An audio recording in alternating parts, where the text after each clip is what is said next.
Shalom, selamat malam bagi kita semua. Kita bersyukur kepada Tuhan, kita sudah tiba di pertengahan minggu, di mana kita akan mengadakan kebaktian Rabu malam. Dan sebelum kita mendengarkan firman Tuhan pada malam hari ini, terlebih dahulu kita akan bersatu di dalam doa. Bapa kami yang bertahta di dalam kerajaan surga, ketika kami siap mendengarkan firman Tuhan, yang boleh menguatkan dan meneguhkan iman percaya kami kepadamu. Buka hati dan pikiran kami, kuasai dengan Roh Kudus-Mu, sehingga apa yang akan kami dengarkan dapat kami mengerti dan kami boleh disanggupkan untuk bisa menghidupkan firman ini di dalam kehidupan kami. Inilah yang menjadi doa dan harapan kami, di dalam nama Tuhan Yesus kami telah berdoa. Amin. Baik, pada malam hari ini tentu kita bersyukur oleh karena berkat dan perlindungan Tuhan masih senantiasa bersama dengan kita semua, hingga kita boleh kembali bersama-sama untuk mendengarkan firman Tuhan. Dan pada malam hari ini kita akan melihat bagaimana sebuah kisah mengenai apa yang dirasa baik oleh manusia belum tentu baik. Tetapi ketika Tuhan menyatakan sesuatu, maka itu adalah yang terbaik di dalam kehidupan kita. Baik di mata kita belum tentu baik di mata Tuhan, tetapi baik bagi Tuhan tentu adalah yang terbaik di dalam kehidupan kita. Kita akan melihat dari sebuah kisah yang tertulis di dalam kitab 2 Samuel pasal yang ke-6. Peristiwa ini terjadi sekitar tahun 1000 sebelum Masehi, yaitu di mana ini adalah masa di mana Raja Daud sedang jaya-jayanya, ya.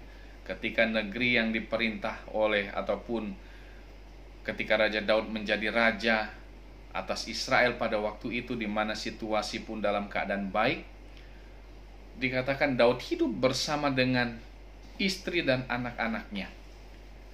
Namun ketika sementara dia menjalani kehidupan ini, dikatakan bagaimana Daud teringat akan tabut Allah.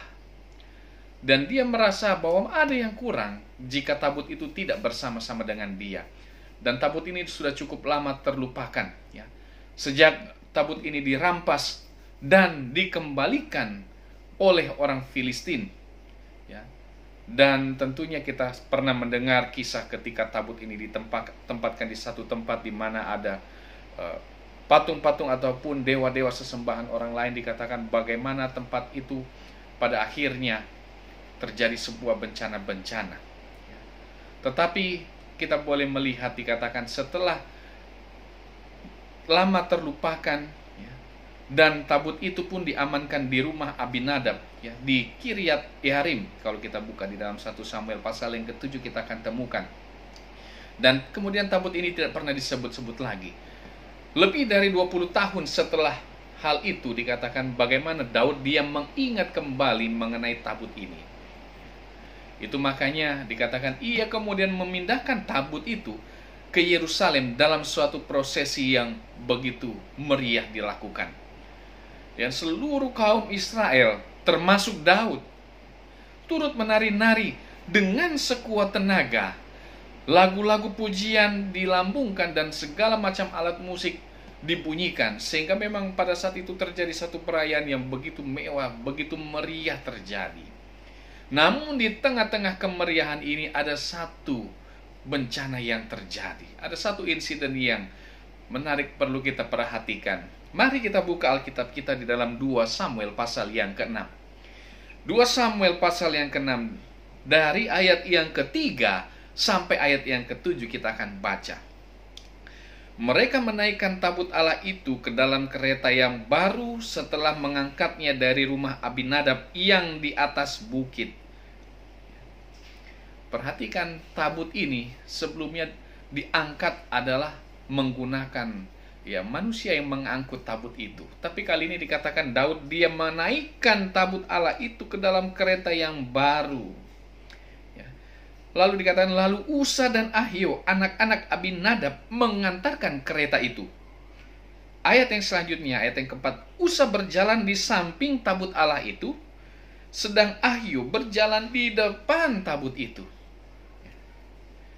Sampai di sini belum terjadi apa-apa. Semua masih berjalan dengan baik, perayaan masih terjadi. Kemudian dikatakan Daud dan seluruh kaum Israel menari-nari di hadapan Tuhan dengan sekuat tenaga diiringi nyanyian, kecapi, gambus, rebana, keluntung, dan ceracap. Ketika mereka sampai ke tempat pengirikan Nakon, maka Usa mengulurkan tangannya kepada tabut Allah itu, lalu memegangnya, karena lembu-lembu itu tergelincir. Boleh jadi ketika kita berada di posisi Usa, hal yang sama juga kita akan lakukan. Niat Usa adalah baik ketika dikatakan dia lihat. Ketika tabut itu sampai di mana? Di pengirikan Nakon. Dia lihat bagaimana lembu-lembu itu tergelincir dan tabut itu hendak jatuh. Sehingga dikatakan Usa mengulurkan tangannya, memegang tabut itu. Tetapi pada ayat yang ke-7 kita perhatikan. Maka bangkitlah murka Tuhan terhadap Usa. Lalu Allah membunuh dia di sana karena keteledorannya itu. Ia mati di sana dekat tabut Allah itu. Saudara perhatikan, niat Usa baik, dia berpikir baik. Ya, jangan sampai tabut itu jatuh ketika lembu-lembu itu tergelincir. Dia perhatikan bahwa tabut itu hampir jatuh, tetapi ada hal-hal yang dia lupakan. Itu makanya baik menurut pemikiran manusia belum tentu baik menurut Tuhan. Karena itu dipandang tidak baik di hadapan Tuhan. Mengapa demikian? Bilangan pasal yang pertama. Mari kita buka Bilangan pasal yang pertama. Disebutkan di sana. Hanya suku Lewi, janganlah kau catat dan janganlah kau hitung jumlahnya bersama-sama dengan orang Israel. Tetapi tugaskanlah mereka untuk mengawasi kemah suci, tempat hukum Allah dengan segala perabotan dan perlengkapannya. Mereka harus mengangkat kemah suci dengan segala perabotannya. Mereka harus mengurusnya dan harus berkemah di sekelilingnya. Dikatakan ayat yang ke-51, apabila berangkat, kemah suci harus diangkat oleh orang Lewi. Dan apabila berkemah, kemah suci harus dipasang oleh mereka. Perhatikan ayat ini. Sedang orang awam yang mendekat harus dihukum mati. Jadi tentang perkakas bait suci, tentang kemah suci, pemasangannya, pembongkarannya, dan segala perkakasan dan perabotannya, dikatakan harus diurus ataupun diatur oleh orang Lewi, suku Lewi. Mereka sudah ditentukan menjadi pelayan-pelayan di dalam bait suci. Namun kenapa murka Allah tertumpah atas diri Usa? Dikatakan, Bilangan 4 ayat 15 dikatakan, janganlah mereka kena barang-barang kudus itu, nanti mereka mati. Tuhan telah dengan jelas mengajarkan bahwa sekalipun kaum Kehat, yaitu keluarga Lewi, ditugaskan untuk mengangkut tabut itu, dikatakan harus berhati-hati.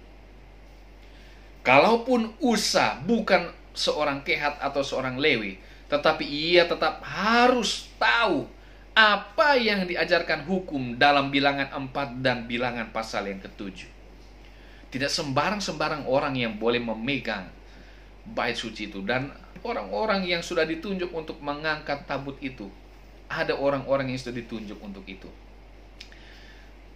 Lebih hebat lagi, bukan hanya saja menyentuh. Tadi sudah kita baca, orang yang dekat dengan saja harus dihukum mati. Mari kita buka 1 Samuel pasal yang ke-6 ayat yang ke-19. Dikatakan, dan ia Tuhan membunuh beberapa orang Bet-Semes karena mereka melihat ke dalam tabut Allah, ya, ke dalam tabut Tuhan. Ia membunuh 70 orang dari rakyat itu. Rakyat itu berkabung karena Tuhan telah menghajar mereka dengan dahsyatnya. Saudara-saudara, perhatikan, apa yang baik bagi kita belum tentu yang baik di mata Tuhan.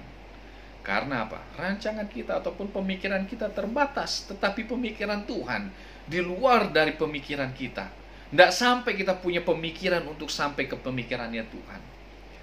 Itu makanya kita buka, bila kita buka kitab Yesaya 55, ayat 8 dan ayat yang 9. Sebab rancanganku bukanlah rancanganmu dan jalanmu bukanlah jalanku. Demikianlah firman Tuhan. Diibaratkan ayat yang ke-9 dikatakan apa? Seperti tingginya langit dan bumi, demikianlah tingginya jalanku dari jalanmu, dan rancanganku dari rancanganmu. Perhatikan bagaimana apa yang Tuhan sudah rancangkan, apa yang Tuhan sudah perintahkan adalah yang terbaik di dalam kehidupan manusia. Bila mana kita melihat kembali ketika Kain dan Habel mempersembahkan korban kepada Tuhan, bagaimana persembahan Kain ditolak oleh Tuhan, sementara persembahan dari Habel Tuhan terima dan Tuhan dengar. Mengapa demikian? Korban melambangkan kepada Yesus ke depan, ya. Dibutuhkan pertumpahan darah. Bagaimana darah Yesus harus tercurah untuk menebus saudara dan saya dari dosa-dosa kita. Itu makanya persembahan korban bakaran dikatakan apa? Persembahkan seekor anak domba yang tidak bercacat. Tetapi bila mana kita buka Kejadian pasal yang keempat, dikatakan bagaimana Kain dia mempersembahkan apa? Mempersembahkan hasil dari apa yang dia tanam kepada Tuhan. Oleh karena Kain ini adalah seorang petani, sementara Habel adalah seorang apa? Dia seorang gembala. Ketika Kain dia mengambil semua yang dia sudah tanam, ya, ketika dia memanen apa yang dia sudah tanam, dia kumpulkan semua yang terbaik dari hasil panennya ini.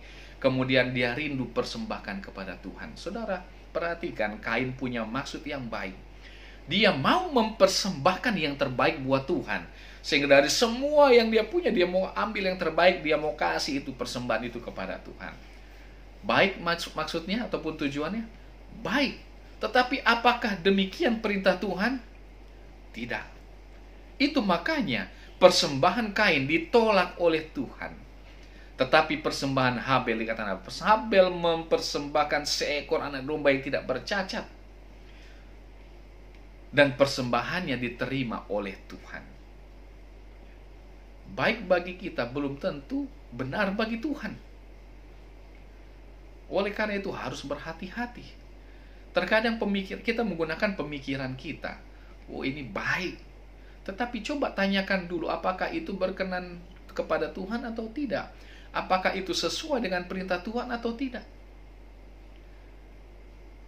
Kita lebih suka untuk memikirkan pikiran kita, kepentingan kita, ketimbang apa yang Tuhan ingin kita lakukan di dalam kehidupan kita. Oleh karena itu, belajar dari pengalaman Usa, belajar dari pengalaman Kain dan Habel. Apa yang menurut kita baik, belum tentu bagi Tuhan itu baik. Tetapi ketika Tuhan sudah nyatakan sesuatu itu baik, maka itu pasti baik bagi kehidupan kita, umat-umatnya. Oleh karena itu, biar renungan pada malam hari ini yang sederhana mengingatkan kembali kepada kita untuk tetap setia dan taat terhadap apa yang Tuhan perintahkan. Jangan menggunakan pikiran-pikiran kita. Sekalipun mungkin saudara adalah orang yang pintar, saudara mungkin S1, S2, S3 di dalam ilmu pengetahuan tentang Alkitab ini. Tetapi jangan gunakan pemikiran kita. Itu sebabnya saya senang ketika kita beli Alkitab yang baru, maka saudara akan temukan sebuah kertas di bagian depan Alkitab saudara. Saudara akan temukan bagaimana disebutkan ketika kita hendak membaca firman Tuhan, maka yang perlu kita lakukan pertama adalah apa? Kita berdoa kepada Tuhan, minta tuntunan Roh Kudus supaya ketika kita membaca Alkitab, ketika kita membaca firman Tuhan, ketika kita membaca perintah-perintah Tuhan ini, maka kita tidak akan menafsirkan dengan pola pikir kita.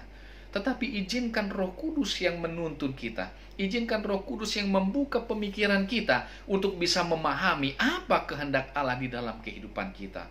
Apa rencana Allah di dalam kehidupan kita. Itu sebabnya ketika kita serahkan semua di dalam tuntunan Roh Kudus, maka apa yang kita baca dapat kita mengerti. Dan kita tahu untuk yang mana yang ingin Tuhan kita lakukan. Bukan keinginan kita, bukan kehendak kita, bukan pemikiran kita, tetapi biarlah pemikiran Tuhan, apa yang Tuhan rencanakan, apa yang Tuhan inginkan yang kita hidupkan melalui ketika kita membaca firman Tuhan ini.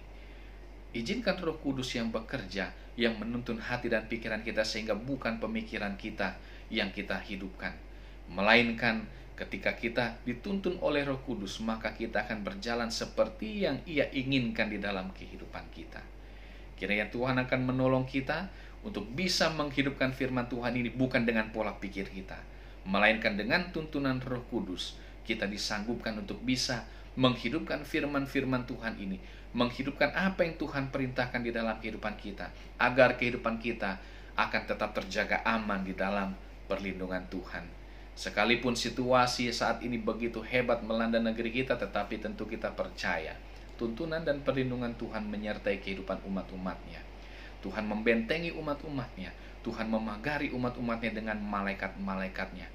Oleh karena itu tetap setia, tetap percaya bahwa janji Tuhan itu adalah yang terbaik di dalam kehidupan kita. Sebagai ayat yang terakhir, Yeskiel 29 ayat 11 kata apa? Tuhan menyediakan rencana yang terbaik, rancangan yang terbaik, bukan rancangan kecelakaan.